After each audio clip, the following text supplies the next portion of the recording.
இந்த 18 மாவட்டங்களில் அடிச்சு ஊத்த போகும் மழை அலர்ட் கொடுத்துள்ள அலறவிடும் வானிலை ரிப்போர்ட். தமிழகத்தில் பல மாவட்டங்களில் இடி மின்னலுடன் கூடிய லேசானது முதல் மிதமான மழைக்கு வாய்ப்புள்ளதாகவும், கன்னியாகுமரி, திருநெல்வேலி, தூத்துக்குடி உட்பட 18 மாவட்டங்களில் கனமழை பெய்ய வாய்ப்புள்ளதாகவும், சென்னையில் அடுத்த 48 மணி நேரத்திற்கு மிதமான மழை பெய்யும் என்றும் சொல்லப்பட்டுள்ளது. தமிழகத்தில் வடகிழக்கு பருவமழை தொடங்கியதிலிருந்து சென்னை உள்ளிட்ட பல்வேறு மாவட்டங்களில் பரவலாக கனமழை பெய்து வருகிறது. இந்நிலையில் இன்று எந்தெந்த மாவட்டங்களில் கனமழை பெய்ய வாய்ப்புள்ளது என வானிலை மையம் தெரிவித்துள்ளது. அதன்படி மன்னார் வளைகுடா மற்றும் அதனை ஒட்டிய இலங்கை கடலோர பகுதிகளில் மேலொரு வளிமண்டல கிழக்கு சுழற்சி நிலவுகிறது.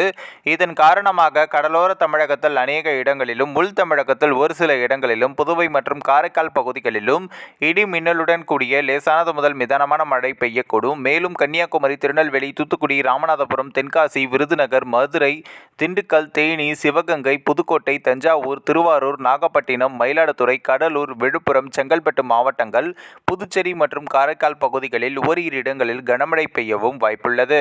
16 மற்றும் 17ஆம் தேதி தமிழகத்தில் ஒரு சில இடங்களிலும், புதுவை மற்றும் காரைக்கால் பகுதிகளிலும் இடி மின்னலுடன் கூடிய லேசானது முதல் மிதமான மழை பெய்யக்கூடும்.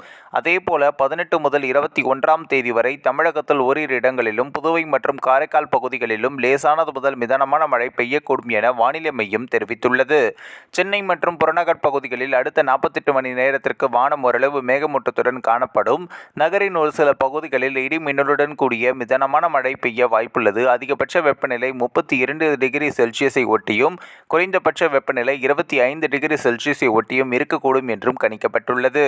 இன்று தென் தமிழக கடலோர பகுதிகள், மன்னார் வளைகுடா மற்றும் அதனை ஒட்டிய குமரிக்கடல் பகுதிகளில் சூறாவளி காற்று மணிக்கு 35 முதல் 45 கிலோமீட்டர் வேகத்திலும், இடையிடையே 55 கிலோமீட்டர் வேகத்திலும் வீசக்கூடும். மேற்குறிப்பிட்ட நாளில் மீனவர்கள் இப்பகுதிகளுக்குள் செல்ல வேண்டாம் என்றும் அறிவுறுத்தப்பட்டுள்ளனர். இந்த ஒரு வீடியோ குறித்து உங்களுடைய கருத்துக்களை நீங்க மறக்காம கமெண்ட்ஸ்ல சொல்லுங்க. நம்ம ஏஷியாநெட் நியூஸ் தமிழும் தொடர்ந்து ஃபாலோ பண்ணுங்க.